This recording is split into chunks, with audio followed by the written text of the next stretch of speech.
Welcome to another edition of Wings Weekly. Jake Line-Connect here, along with head coach Steve Jennings, of course. Coach, a weekend that had 8 games that needed overtime to be decided. Start things out Friday night, 4-1 loss to Minot. Energy a little bit lackluster maybe at the beginning. They score a minute 3 in, but certainly some positives. A power play goal on Friday night. Penalty kill was once again perfect. You and I talked a little bit Saturday before the game like we said, there were some positives to take away from it, but you and Coach Stepan, your thoughts on Friday's matchup? Yeah, I think our initial start was really good. That first goal took a little bit of the wind out of our sail. Took a while for us to get back up on the horse there, and when we did, I thought we played a good game from that point on. Just it's tough getting behind early like that and chasing. Yeah, well, and that's something we've talked about as the season has gone along. That digging yourself out of a hole can be problematic for sure, and it is for a lot of teams.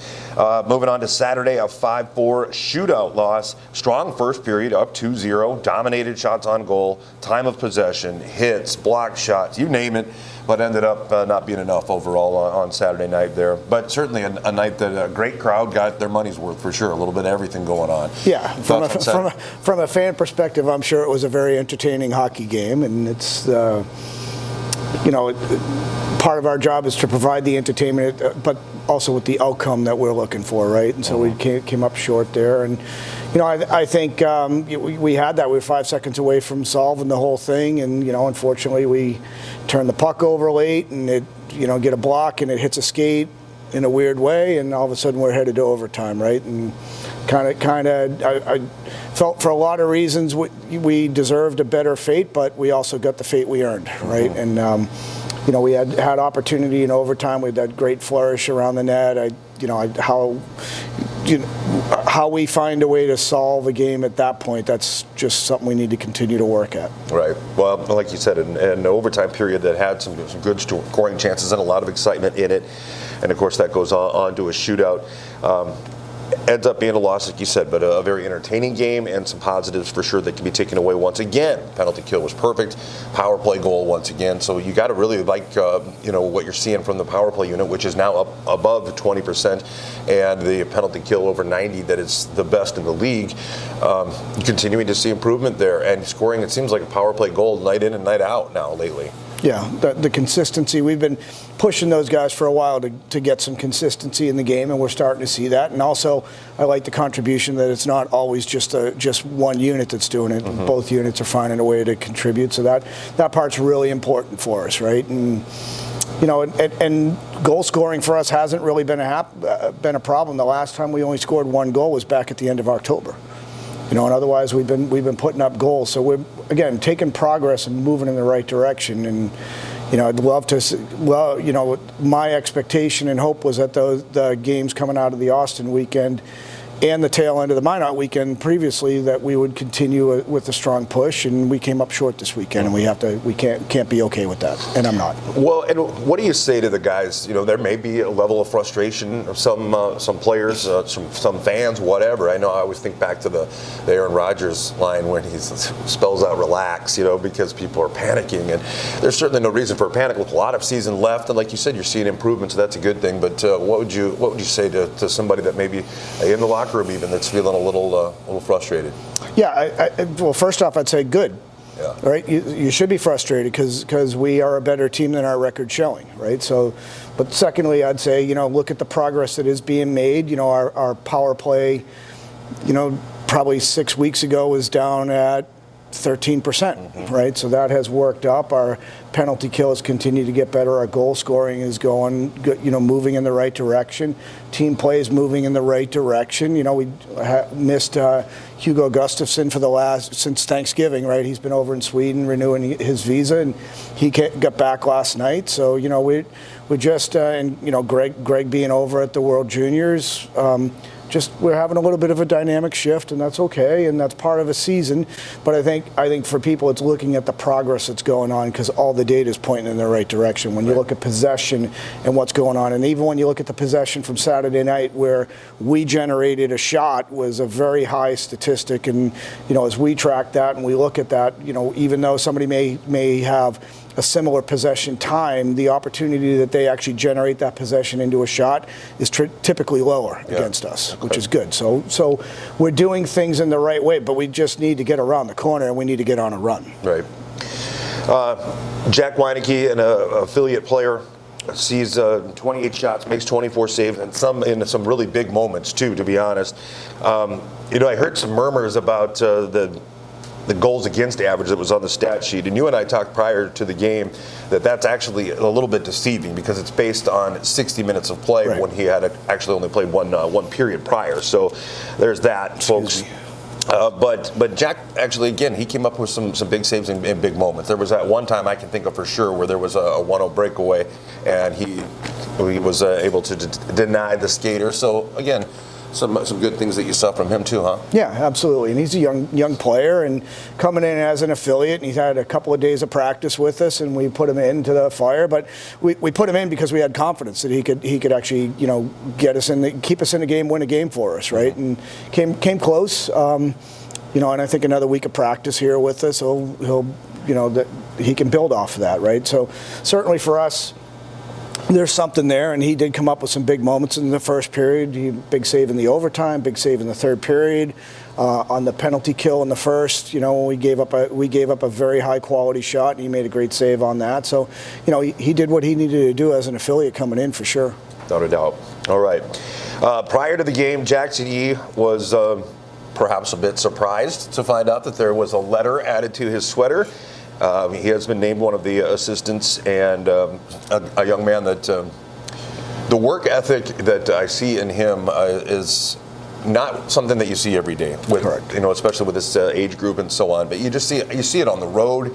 You see it all the time. That he's always digging in and helping out, and certainly a worthy assistant. But what was it that you and Coach Stepan saw that said, you know what, he deserves this?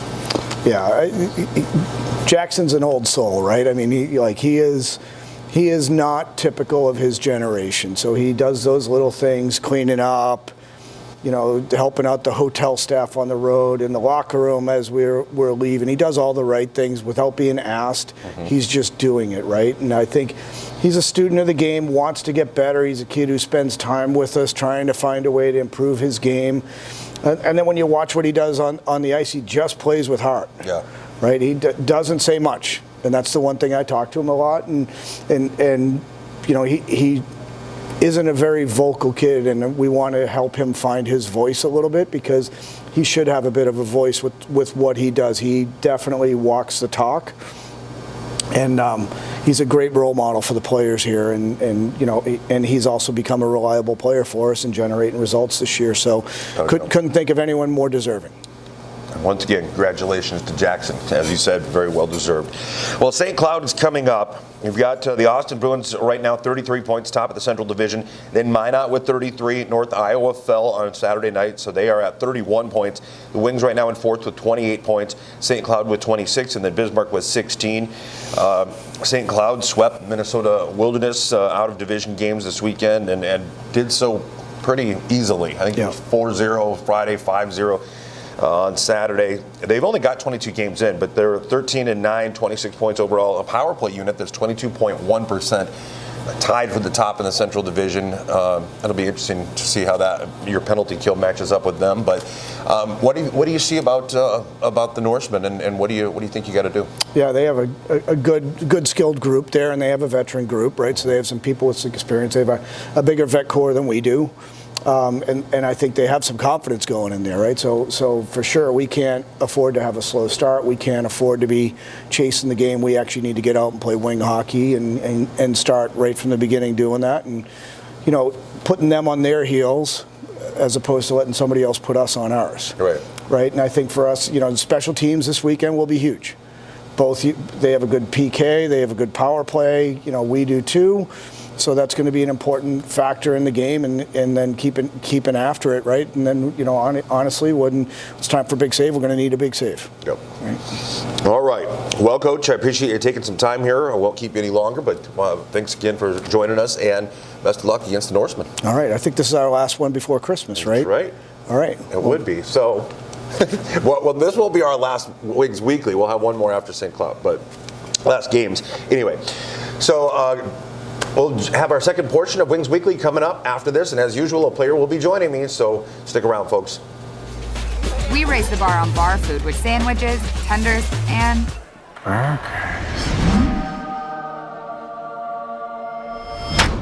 there's more where this came from. To the greatest of all times. Welcome back to Wings Weekly as we continue on, and as promised, a player is joining me, and this time it's Mason Kelly of Grand Rapids, Michigan. Mason, again, thanks so much for coming on the show here and getting people a chance to get to know you a little bit. Thanks for having me. You bet. Well, again, Grand Rapids, Michigan, folks, just under 200,000 people.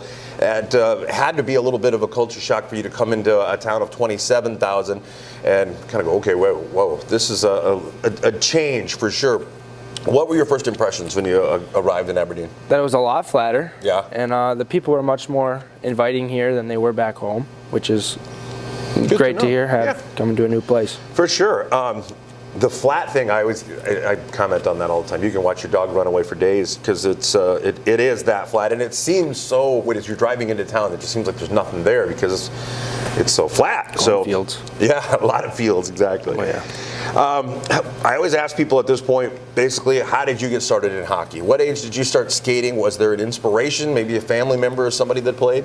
Yeah, when I was 3, my parents got me into skating, and I was always skating. And on the other side of the rink, I would see the hockey players, and I was just skating, trying to learn how to skate. And my parents would say I wouldn't be allowed to go over there until I knew how to skate. Right. So, and then I learned how to skate at 5, and that's when I was able to start playing hockey. Gotcha. Excellent. Well, what has been so far? Obviously, a lot yet to come. But what has been your hockey highlight? What's a moment in your hockey career where you kind of think back and go, "Man, that was awesome"? Honestly, it happened pretty recently. Just coming here and coming to the Odie for the first time was a pretty big hockey highlight for me. Awesome. Just get to see all the people, all cowbells, very loud cowbells. And I'd say that's a pretty big hockey highlight. Excellent. Glad to hear that. There was a great crowd on Saturday night, and they were vocal. Friday night felt a little weird to me for some reason. It felt like it was a quiet crowd for some reason on that night. But anyway, I have to laugh because you're such a nice guy, so polite. I think you might be the only player that's ever called me sir. But yet, on the ice, you play with a lot of grit, a lot of sandpaper, and I think that might surprise people, when they talk to you off the ice and stuff, because you do come across as such a nice young man, and then you go out on the ice, and there's the big hits, the fighting, the pushing and shoving around the crease. There's all kinds of, like I said, sandpaper there. Where does that come from? I guess it's just doing what my team needs me to do at the moment. So I guess that's what the team needs, and I'm willing to fill that spot. Do you feel like there's a switch that kind of gets flipped when you step on the ice, as you kind of become somebody else? Absolutely. I mean, it's still me, but just a different side of me. That's all. An opportunity to channel some inner demons and get rid of them on the ice. Exactly.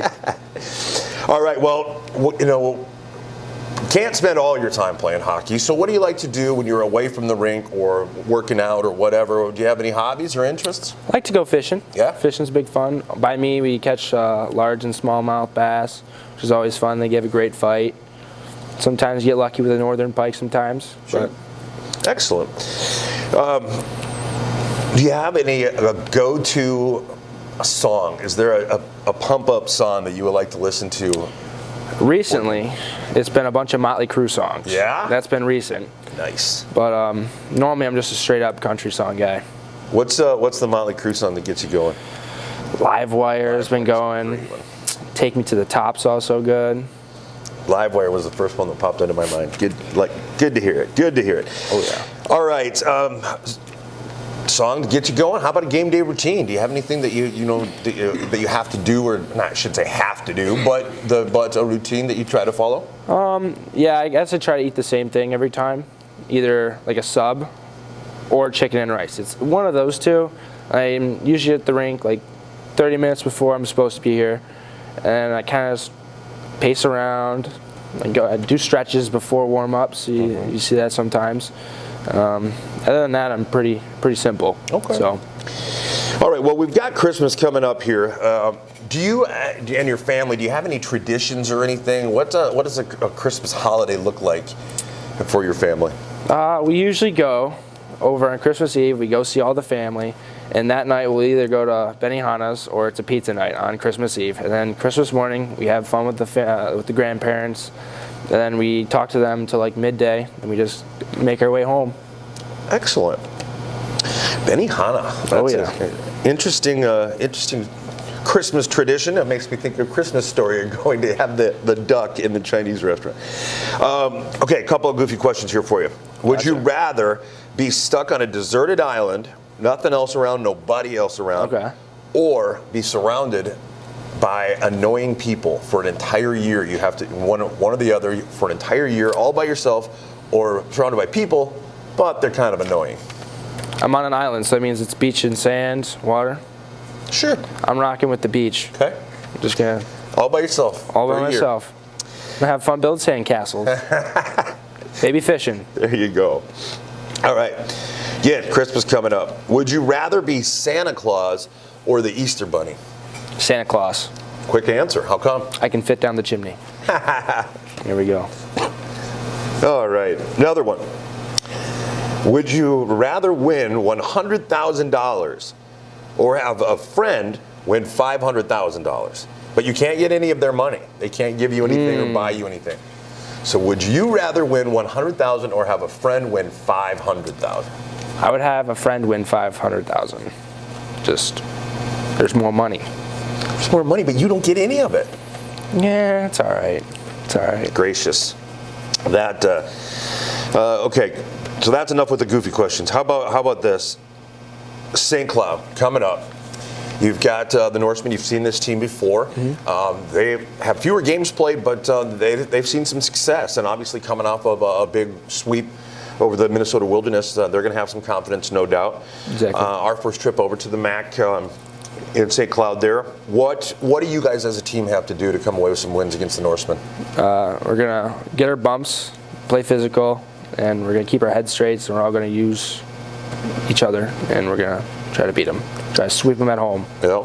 Okay, so a couple of keys there. We heard what Coach Jennings had to say just a little while ago about some of the things that he wants to see and needs to see get done. And now we heard from Mason on what some other important pieces of the puzzle that are going to have to come together. Anybody you want to give a shout out to?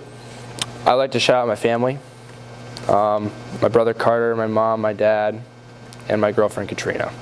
So you'll get a chance to see them pretty soon. Break. I know. Very excited. All right. All right. Well, Mason, I won't keep you any longer here. I appreciate you again coming on and again letting the Wings fans and getting a chance to kind of see behind the visor a little bit. So thanks so much. I appreciate you guys having me. Yeah, no problem. Well, your Wings, as I mentioned, folks, we hit the road this weekend to take on the Norsemen in St. Cloud. Puck drops at 7 p.m. both nights. Watch the games using your Hockey TV login or live at Buffalo Wings and Rings in Aberdeen, the official home for all Wings away games. Listen to the game's audio over Hub City Radio's 94.1 The Rock or using the Rock app on your mobile device. Team will head home for the holiday break before returning to the ice on New Year's Eve, Friday, December 31st, when we host the Norsemen inside the Odie Ice Center. Stay tuned to AberdeenWings.com for more details. Don't forget, Wings Weekly is now a podcast. Find the audio for the season's episodes on Spotify, Stitcher, or iHeartRadio. And for all the latest news and information on the Wings, including upcoming game information, visit AberdeenWings.com or follow us on Facebook, Twitter, Instagram, and now on TikTok as the official Aberdeen Wings. Once again, Mason Kelly, thanks for joining me here, and best of luck coming up against the Norsemen. I appreciate it. Thank you. Have a good one. All right, folks, that'll wrap up this week's Wings Weekly.